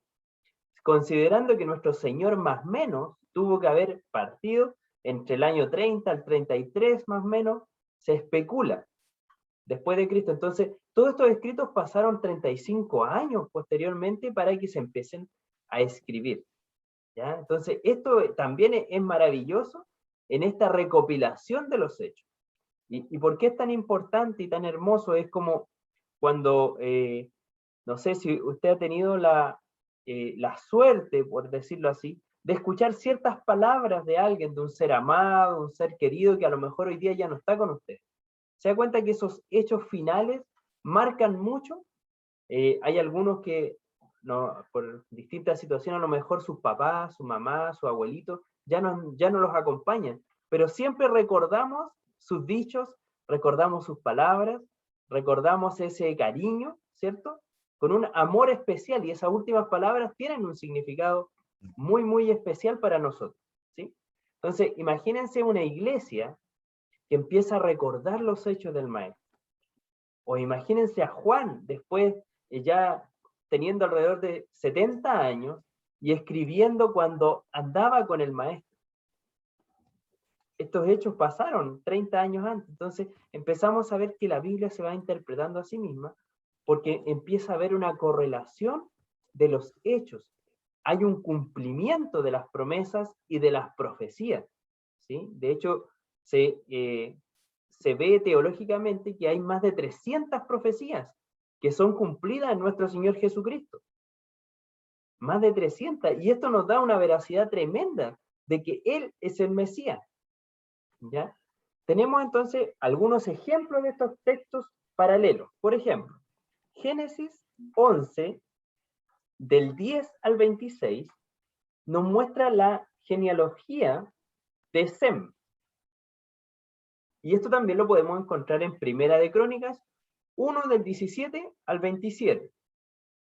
¿Ya? Entonces, si lo vemos, ahí va a aparecer Sem, Asfarafat, y así distintos nombres que son parte de esta genealogía. Aquí ya encontramos dentro del Antiguo Testamento algo que se va traduciendo en los mismos hechos con distintos escritores, ¿ya? Tenemos también como Génesis 46 con Números 26, también son un paralelo. Encontramos una cercanía tremenda en el Salmo 8 con Segunda de Samuel 22, ¿ya? Y en algunos, como son las genealogías, por ejemplo, podemos encontrar que son muy, muy exactos, ¿ya? Y en otros no tan exactos, como vimos en la lectura de Mateo, Marcos y Lucas. Entonces, varios pasajes del Antiguo Testamento están mezclados, como Segunda de Corintios 6, 16 al 18, donde se hace uso de Éxodo, de Levítico, de Isaías, ¿sí? Asimismo, por ejemplo, no sé si alguno ha tenido la bendición de leer Hebreos, ¿cierto? Cuando vamos a leer Hebreos, por ejemplo, Hebreo 11, hace todo un estudio de la fe, ¿cierto? Partiendo desde Abraham en adelante, ¿cierto? Entonces, aquí vamos encontrando esa referencia, ese conocimiento de los antiguos escritos. Y esto también, obviamente, le da un realce mayor al libro del Nuevo Testamento. Pedro, por ejemplo, también nos demuestra un conocimiento de las epístolas de Pablo, ¿ya? En 2 de Pedro 3, 15 y 16, de hecho dejé aquí los dos versos para que ustedes los puedan ver. Por ejemplo, el verso 15 dice, y tened entendido que la paciencia de nuestro Señor es para salvación, como también nuestro amado hermano Pablo, según la sabiduría que le ha sido dada, os ha escrito, casi en todas sus epístolas, hablando en ellas estas cosas, entre las cuales hay algunas difíciles de entender, las cuales los indoctos e inconstantes tuercen, como también las otras escrituras para su propia perdición. O sea, aquí Pedro está indicando de que está en conocimiento de estas cartas que está enviando Pablo a las otras iglesias, ¿cierto? Estas epístolas que finalmente son cartas enviadas, ¿ya? Y así vamos encontrando esta interpretación cruzada. Hay un error en este tipeo, Salmo 10. Ah, ya, excelente, mi hermano. Entonces, Salmo, mi pastor Miguel dice, es el 18. Ya, muy bien, ahí lo vamos a modificar. ¿Ya? Salmo 18. Entonces con segunda de Samuel 22. ¿Cierto? Y ahí, Janine, si puede avanzar una más.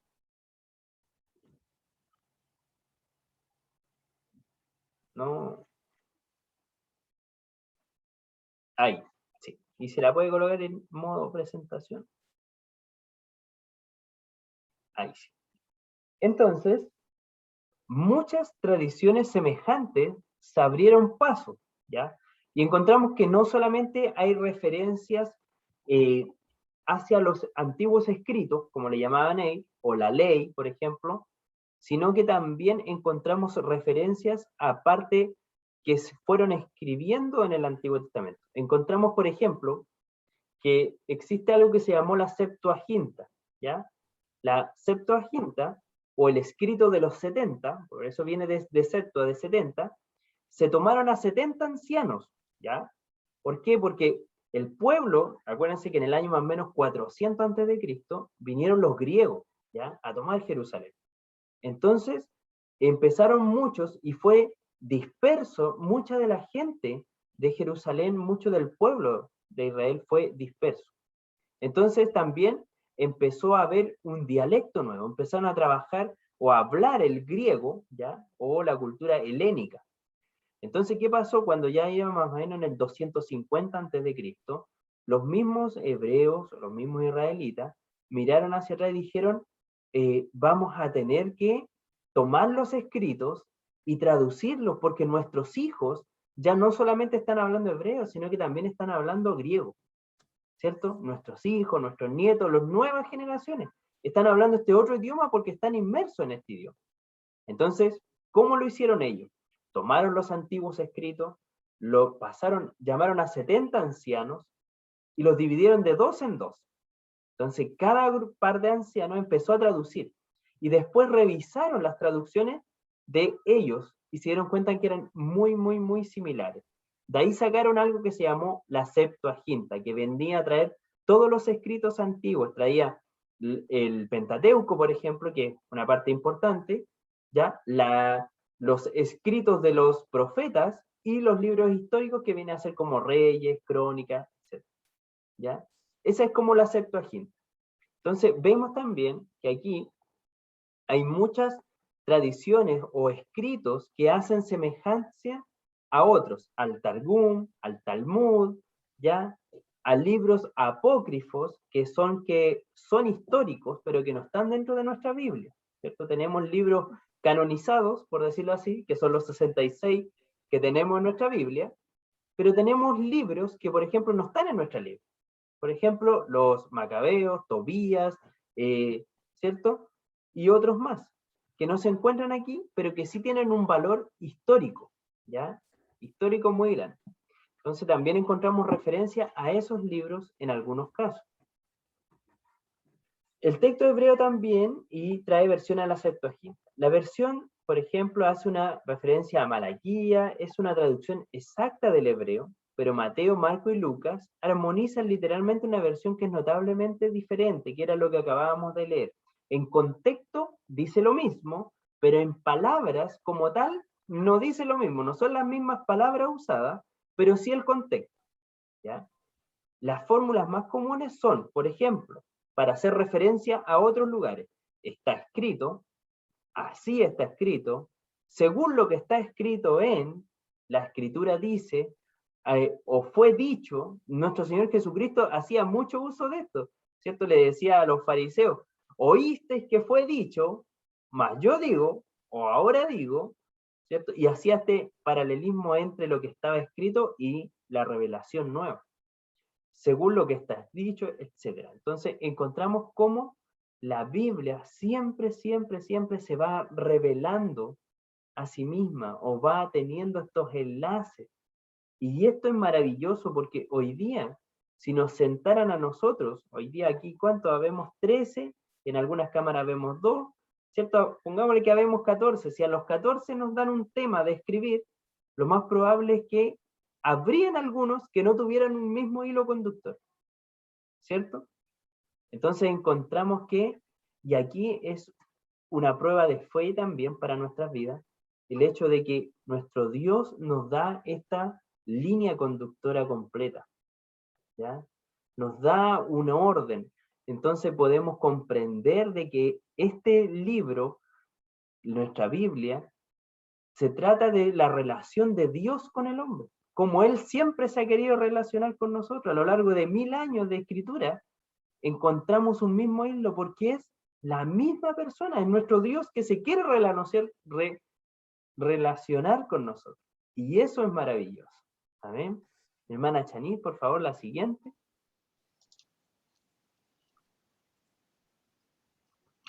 No hay más. Hasta ahí llega. ¿Sí? Sí.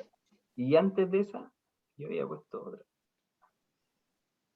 Esta. Sí. Esas. Encontramos también, ahí, no, unas citas a apócrifos o a otras fuentes, ¿ya? Porque también, como decían, esto principalmente también era una transmisión oral, ¿cierto? O una transmisión de generación en generación. Por ejemplo, si en mi caso tengo a David aquí, mi hijo, entonces hay muchas cosas que nosotros conversamos en la mesa, conversamos en la casa, en distintos lugares, ¿cierto? Y uno trata de parafrasear ciertas cosas de la Biblia, ¿cierto? Siempre nos pasa cuando tratamos de explicar algo. Y no necesariamente le leo el texto tal cual como está escrito, ¿sí? Esa es una de las cosas. Por lo tanto, esa sigue habiendo una tradición como oral. Entonces, también pasa mucho esto en algunas partes de la Biblia, que el contexto es el mismo, pero la palabra como tal no es la misma, ¿ya? Y también encontramos otras fuentes o alusiones a otras fuentes, y aquí les dejo las citas bíblicas también. Por ejemplo, el libro de las batallas de Jehová, en Números 21:14, dice: por tanto se dice en el libro de las batallas de Jehová lo que hizo en el Mar Rojo y en los arroyos de Arnón, ¿cierto? Y el libro de la batalla de Jehová nosotros no lo conocemos, pero aquí se referencia a este libro. Encontramos, por ejemplo, en Josué 10:13, donde hace referencia, dice: y el sol se detuvo y la luna se paró, hasta que la gente se hubo vengado de sus enemigos. ¿No está escrito esto en el libro de Jacer? Y el sol se paró en medio del cielo y no se apresuró a ponerse casi un día entero. Hace referencia al libro de Jacer. Encontramos los hechos de Salomón. Los demás hechos, donde dice Primera Reyes 11:41, los demás hechos de Salomón y todo lo que hizo y su sabiduría, ¿no está escrito en el libro de los hechos de Salomón? Y así encontramos, por ejemplo, la búsqueda del libro de Semeías, y incluso nuestro hoy día libro de hermenéutica nos muestra otros ejemplos más. Y la Biblia se interpreta a sí misma es algo muy importante. Por ejemplo, yo creo que muchos tenemos Biblias de estudio, ¿sí? Y hay Biblias de estudio que nos muestran textos ya, por decir así, masticados, ya trabajados. Hay otras Biblias que nos muestran referencias de otros versos bíblicos, ¿sí? Donde podemos ir a encontrar estos mismos paralelos. Entonces, esto es muy importante y es parte del trabajo hermenéutico que debemos desarrollar. Si encontramos algo, leer primero el capítulo, lo posible leer el capítulo completo, ¿ya? Para tener el contexto de lo que se está hablando. Y también tenemos el desafío y el deber hermenéutico de buscar en nuestras Biblias otras cosas que nos muestren la revelación de esto mismo, porque la palabra de Dios se va revelando a sí misma. Entonces, cuando vemos, no sé, la presencia del Espíritu Santo de Dios, y podemos encontrar textos en el Espíritu, en el Antiguo Testamento, entonces nos vamos a dar cuenta que el Espíritu Santo de Dios no es algo que solamente aparece de Pentecostés en adelante, ¿sí? O cuando vemos la imagen de nuestro Señor Jesucristo, en el Antiguo Testamento hay distintas alegorías, por ejemplo, la que muestra en Josué, cuando habla de el varón con la espada desenvainada, ¿cierto? Entonces esas son alegorías a que nuestro Señor estaba antes. O como también la referencia de Juan, cuando dice el verbo encarnado, dice, en el principio era el verbo, y el verbo estaba con Dios, dice, y que muestra que el verbo, que nuestro Señor Jesucristo estuvo desde el principio en la creación. Entonces, esta interpretación que nos va dando la misma Biblia es un trabajo hermenéutico que tenemos que desarrollar para que nos vayamos dando cuenta también de que Dios siempre se ha querido relacionar con nosotros. Siempre. Y que desde el principio estábamos en sus planes. Mire lo maravilloso de esto, de pensar que pese a nuestras dificultades o nuestros errores, estábamos en los planes de este Dios creador de todo. Eso es lo que nos muestra esta parte de la Biblia se interpreta a sí misma. ¿Ya? ¿Alguna Amén. duda? ¿Alguna consulta?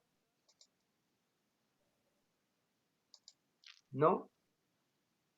Amén. Que el Señor les bendiga. Ya, muchas gracias por el apoyo, mi hermano Ignacio. Que el Señor me lo bendiga y me lo guarde para mí. Amén. Entonces continuamos, mis amados hermanos, ¿cierto? Con la última patita del libro, el Apocalipsis de Juan.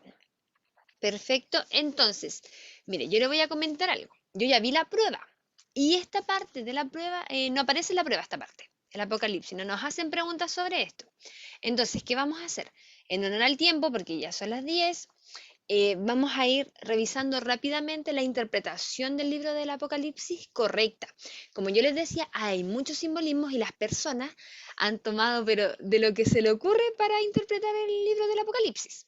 Por ejemplo, que Saddam Hussein, ¿cierto? O que George Bush iba a ser el anticristo, tantas cosas que va a ser Putin. Por ejemplo, mi mamá de repente me dice, es que hija, a mí me tinca que Putin es el anticristo. Ya así, la gente empieza a interpretar respecto a las luces de las cosas que ellos creen y que ellos le encuentran significado. Pero ¿qué es importante acá? Primero, que la palabra del Señor es veraz, ¿ya? Y como decíamos recién, ¿cierto? La palabra del Señor se interpreta a sí misma. ¿Y qué es lo principal que dice? ¿Ya? Dice, he aquí yo vengo pronto, ciertamente vengo en breve. Además, se amonesta al profeta diciéndole, no selles la palabra de profecía de este libro porque el tiempo está cerca. Imagínese usted si las cosas del Apocalipsis iban a pasar 2000 años después. ¿Hubiera escrito eso el Señor? ¿Hubiera permitido que Juan escribiera que las cosas iban a pasar pronto? ¿Ya? Entonces, ¿qué nos da luz esto? De que la revelación del Cordero, la revelación de la esposa, la revelación de la Nueva Jerusalén no son cosas para el futuro, no son futuristas. ¿Ya? Acá el libro ya nos muestra que existen tres formas de interpretar el Apocalipsis. Una, la preterista, que tiene que ver con lo que vivió antes el pueblo de Israel. La continua histórica, que es la más acertada, que tiene que ver con cómo el pueblo de Israel estaba viviendo en ese momento, y otra que es la futurista, que es la donde generalmente nos encontramos con mensajes que son bastante aterradores, ¿ya? Entonces, eh, ¿qué me encontré yo? Por ejemplo, con historias de diferentes personas que recibían revelación a través del Apocalipsis y decían que tal persona, por ejemplo, tenía que Ronald Reagan, esa persona era el anticristo porque su nombre estaba escrito con 6 letras en su nombre, 6 letras su primer apellido y 6 letras su segundo apellido. Entonces ahí se cumplía 666. Y solamente en eso se basaban para decir que esa persona era el anticristo. ¿Se da cuenta? Entonces así muchos simbolismos que han sido malinterpretados. ¿Por qué? Por querer encontrarle la quinta pata al gato, como decimos nosotros metafóricamente. A propósito. Ya, ¿para qué se escribe? Juan, ¿por qué escribe esto? Sabemos, ¿cierto?, que él recibe esta revelación en la isla y que él no se encontraba en una buena condición. Hay relatos que nos cuentan que a Juan lo habían hervido en aceite, ¿ya? Hay otros relatos que cuentan que Juan estaba enfermo, y así. Hay muchos relatos que cuentan que Juan no se encontraba bien cuando recibe la revelación, ¿ya? ¿Por qué? Porque ya había sido torturado y perseguido. Entonces, ¿para quién escribe él? Para una iglesia que es perseguida, para una iglesia que si yo era cristiana probablemente mataron a mi esposo, para una iglesia que sus vecinos fueron mártires, ¿ya? Para una iglesia que estaba prisionera. Entonces, ¿con qué propósito se escribe este texto? No es para contarles que en 2000 años más va a ocurrir algo. No, es para animarles ahora. Por lo tanto, todas las imágenes que nosotros encontramos en el Apocalipsis, y esto también es para que nosotros lo entendamos, tienen que ver con el tiempo que ellos estaban viviendo, ¿ya? En parte se entiende, ¿cierto?, la antigua Babilonia, la antigua Jerusalén, hipócrita, que iba, ¿cierto?, y fornicaba incluso, que es la palabra que ocupa el profeta Isaías, que ocupa el profeta Oseas.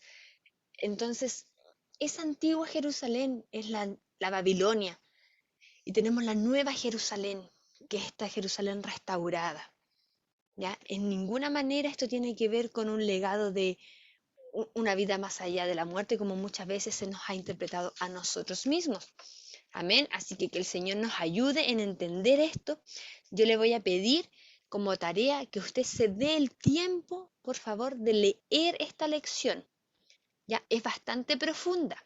Aquí vamos a hacer más o menos los ejercicios de exégesis, pero sabe que léala, porque le va a servir, porque muchas veces nosotros, por ejemplo, yo fui criada en un hogar cristiano, pero en un hogar cristiano más bien popular, por decirlo así. Mis papás son comerciantes, ¿ya? No le dije yo recién que mi papá cantaba Jesús, hijo de David, ten misericordia de mí. Entonces, ¿qué pasa? Que no estaba el conocimiento adecuado para entender la hermenéutica real de estos libros tan complejos, ¿ya? Entonces, ¿qué pasaba? Que a veces se levantaban algunos instrumentos en la iglesia y decían ciertas cosas y mis papás creían. ¿Ya? Hace tiempo atrás una persona tomó esto mismo de las copas, ¿cierto? Que aquí la palabra del Señor habla de las últimas, de las 3 trompetas, de las copas y todo eso. Y una persona dijo que iban a haber 3 copas de ira del Señor sobre Chile. Y mi mamá todavía está esperando el terremoto para la zona central. ¿Se da cuenta? Entonces, ¿por qué? Porque la persona dijo que iban a haber 3 copas de ira de Dios contra Chile porque en Chile se estaban aprobando muchas leyes. Entonces, ¿qué nos damos cuenta? Que la persona estaba interpretando de una manera que dijimos, ¿cierto?, en la clase anterior, que era inadecuada, porque tomaba la Biblia como base de una revelación que ella estaba tomando para este tiempo, ¿ya? Y si el Señor quisiera decirnos algo, y esto ya es para sinceridad de cada uno de ustedes, ¿usted cree que se lo revelaría solo a una persona? ¿No se lo revelaría a todos sus hijos? ¿Ya? Si somos un cuerpo.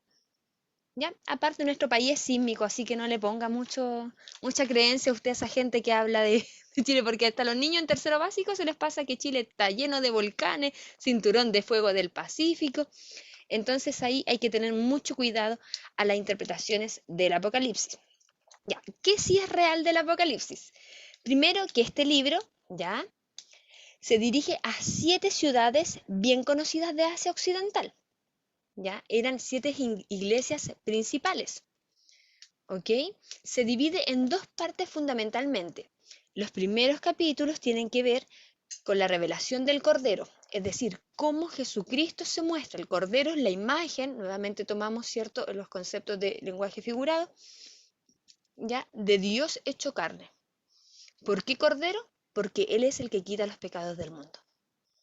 Perfecto, entonces tenemos las epístolas de las 7 iglesias, la apertura de los 7 sellos y el sonido de las 7 trompetas. ¿Por qué ocurren 7 cosas? Ya, aquí hay algo que tienen los judíos muy importante, que ellos, para reforzar algo, ocupaban el doble. ¿Ya? 2 veces la imagen. Por ejemplo, el sueño del faraón. ¿Se acuerda que el sueño del faraón soñó lo mismo 2 veces? Eran bastante similares, pero era el mismo mensaje. Ya, ¿qué significaba eso para los judíos? O sea, perdón, para los hebreos, que eso era algo real que venía de Dios. El hecho de que se le entregara 2 veces, la confirmación, como decimos nosotros también de repente. ¿Ya? Entonces, por eso el libro del Apocalipsis tiene, ¿cierto?, esta doble visión de la apertura de los 7 sellos y también las 7 trompetas. Perfecto. ¿Ya? Y luego tenemos la segunda parte, que es la revelación de la esposa. Y aquí nos muestra la visión de la mujer y el dragón, la visión de las 2 bestias, la visión del monte. Vamos a cambiar eso. Ahí está, ¿ven? La visión del monte de Sión, la visión de las 7 plagas, la visión de la Babilonia mística, la visión de la manifestación, el milenio y el juicio, y la visión de la nueva Jerusalén. ¿Ya? generalmente a nosotros se nos enseña que todo esto va a ocurrir cuando venga el Señor y todo eso, ¿cierto? Pero ¿sabe qué? Yo le voy a contar que el libro de Apocalipsis, era para animar a la iglesia perseguida. Entonces, ¿cómo animamos a una iglesia perseguida diciéndole que esto va a ocurrir en algún momento? Entonces, esta profecía y esta visión que tiene Juan es Dios mismo diciéndole que está con ellos, ¿ya? Y él lo escribe con este mismo motivo, de decirle, el Señor está con nosotros. Antes ustedes eran una Babilonia mística, antes ustedes eran esto, el pueblo era esto, y ahora somos la nueva Jerusalén, ¿ya? La manera en que relata Juan, ¿cierto? Este libro es todo un arte. ¿Por qué es todo un arte? Porque está lleno de imágenes, está lleno de figuras literarias, ya está lleno de profecías análogas, la saturación, todo tiene un lenguaje hebraico propiamente tal que les hace entender a cada una de estas personas, al igual que el libro de Juan, ¿cierto? Que Dios está con ellos, que es el mismo Dios que estaba en el desierto, el que está ahora con ellos. ¿Ok? Entonces, por ejemplo, tenemos la imagen del Alfa y el Omega, el Hijo del Hombre, ya, los acontecimientos simbólicos cuando habla de las 7 lámparas, también nos damos cuenta que el número 7 se repite bastante. ¿Por qué? Porque el número 7 se repite tanto. Porque, por ejemplo, los judíos creían en esto de los 7 espíritus de Jehová, que eran las 7 formas de manifestarse que tenía el Señor. Ya, hasta el día de hoy los judíos siguen creyendo en eso. ¿Ya? Que está Jehová Nisi, Jehová Jireh, el Dios de guerra, el Dios sanador, el Dios que es fuente de agua, el Dios así. Ya, entonces, esos 7 espíritus de Jehová, entonces cuando ellos hablan del 7 se refiere a la perfección de Dios, ¿ya? Por eso el 7 es tan fundamental. Entonces, aquí como les digo, hay muchas imágenes y estas imágenes las vamos a buscar al momento de hacer exégesis. Recomendación, no predique de Apocalipsis si es que el Señor no le dice que predique. ¿Ya? ¿Por qué? Porque es un libro complejo, es un libro que usted tiene que hacer la tarea, ¿ya? Porque si no, va a estar interpretando cosas que no corresponden. Y eso no creo que le agrade al Señor, pues ve que la Biblia se interpreta a sí misma, ¿ya? Entonces, ¿cómo vamos a estar nosotros inventando cosas, interpretando lo que nosotros queremos? Así que les invito, mis hermanos, a leer todo este contenido. Son como 12 páginas más o menos que hay que ponerle ahí harto cerebro, ¿ya? Pero entender también que la parte de la revelación del Cordero y la revelación de la esposa no son cronológicas, ¿ya? No es como esto ocurrió primero, esto ocurrió después, no, son revelaciones que tuvo Juan, fueron visiones que tuvo Juan y las compartió, ¿ya? Eso también es importante porque a veces piensan las personas que esto va a ocurrir antes de que ocurra esto. Y no, no es así, no tiene ese carácter cronológico de que esto es primero y esto es segundo, como para haberle dado esa interpretación, ¿ya? ¿Qué es importantísimo? Bueno, que desaparece el antiguo templo y el templo de Dios, que se halla en el cielo, se abre, viéndose dentro de él el arca del pacto. Tanto tiempo perdida, coloca aquí. Pero ¿por qué habla de esto? Porque la iglesia del Señor, la presencia de Dios, ¿cierto? No está en el antiguo templo. ¿Se da cuenta? No está en el arca, que está perdida. Sino que estos mismos simbolismos que, claro, para el pueblo de Israel es terrible que se haya perdido el arca, pero que no estaba ahí. Ahora vive en cada uno de nosotros.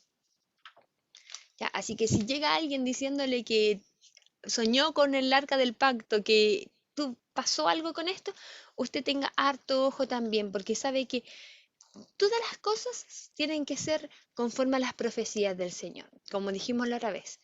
Exhortación, consolación y edificación, ¿ya? Y siempre a la luz de la palabra. El otro día hablábamos con mi suegra, no estábamos en la escuela dominical, y mi suegra decía, la Biblia es la profeta mayor. Yo no podía entender lo que significaba eso, pero luego, cierto, a través de la experiencia y de los diferentes testimonios nos damos cuenta que la palabra del Señor es la profeta mayor, ¿ya? Entonces, ella se interpreta a sí misma. Usted no solamente lee un libro cuando lee la Biblia, usted halla vida. Amén. Así que en ese carácter hoy día nos despedimos de, así ya no tenemos más, nos despedimos de esta sesión, ¿cierto?